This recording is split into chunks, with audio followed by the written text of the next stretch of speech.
வணக்கம் மக்களே, நாம் இன்னைக்கு பார்க்க போகிற முக்கியமான செய்தி என்னென்னு பார்த்தீங்கன்னா, திருமாவளவன் அவர்களுக்கு A to Z பாதுகாப்பு வழங்கணும், பாதுகாப்பு வழங்கணும் அப்படின்னு சொல்லி போராட்டத்தை ஆரம்பிச்சிருக்கிறாங்க. தமிழ்நாடு முழுவதும் அப்படியே பத்திக்கிட்டு எரியுது. அதை பற்றி தான் பார்க்க போகிறோம். இதற்கு காரணம் என்ன அப்படின்னு பார்த்தீங்கன்னா, சினங்கொண்ட சிங்கம் காரில் வந்துக்கிட்டு இருக்கும்போது என்ன பண்ணியிருக்காங்கன்னா, ஸ்பீட் பிரேக்கரில் இன்னொருத்தர் ஸ்கூட்டியில் இடிச்சிட்டாரு. இடித்த உடனே உள்ளரிக்க போய்த்து யார் இடிச்சா அப்படின்னு போய் கேட்டிருக்கிறாரு. உள்ளரிக்க பார்த்தா திருமாவளவன் இருந்தோடனே சரி ஓகே நமக்கு எதுக்குப்பா பிரச்சனை அப்படின்னு திரும்பி வந்திருக்கிறாரு. திரும்பி வந்தோடனே ஏன்டா எங்கள் தலைவர் கார்லேயே இடிச்சிருக்கியா, நான் எங்கேயே அடித்தேன், நீங்கள் தானே அடிச்சிருக்கீங்க அப்படின்னு வீடியோவிலலாம் பார்த்தாவே தெரியுது. அது சொல்ல கேட்காம இன்னடாட்டு ஸ்கூட்டியை அப்படியே தள்ளி விட்டுட்டு அவரை ஓட விட்டு அடிச்சிருக்காங்க. இதெல்லாம் நடக்கும்போது உள்ளரிக்க திருமாவளவன் அவர்கள் இருந்திருக்கிறாங்க.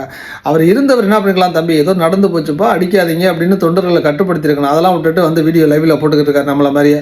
அது மாதிரி ஒரு நிகழ்ச்சி நடக்கவே இல்லை, இதெல்லாம் சும்மா சொல்லிக்கிட்டு இருக்காங்க அப்படின்னு. இந்த வீடியோ அனைத்து சமூக வலைதளங்களையும் போனதுக்கு அப்புறமா என்ன பண்ணிட்டாருன்னா, இது சங்கிகளோட வேலை அப்படின்னு டக்குன்னு போட்டு முடிச்சுட்டாரு. RSSோட கைக்கூலிகளோட வேலை அப்படின்ட்டாரு.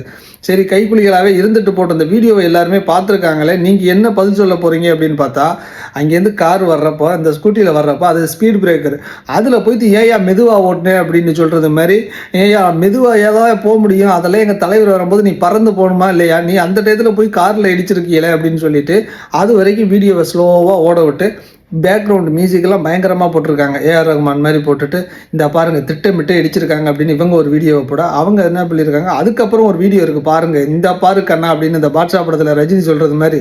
அதுக்கப்புறம் பார்த்தீங்கன்னா ஸ்கூட்டியை தள்ளி விடுறது வரைக்கும் கோர்ட்டுக்குள்ளேயே போய்த்து அடிச்சிருக்காங்க. உள்ளரிக்க அடித்த உடனேவே இவங்க பண்ணது ஊர் ஃபுல்லாக ஆர்ப்பாட்டம் ஆரம்பிச்சிட்டாங்க, இசட்டு பாதுகாப்பு வேணும் அப்படின்ட்டு. இதெல்லாம் மக்கள் பார்த்து சிரிச்சுக்கிட்டு தான் இருக்கிறாங்க. எலெக்ஷன் வேறு வருது, ஏதாச்சும் புதுசாக ட்ரை பண்ணுங்க அப்படிங்கிறது தான் எங்களோட ஒரு நல்ல ஐடியாவாக இருக்குது. அடுத்த வீடியோக்களை பார்க்கலாம். நன்றி, வணக்கம்.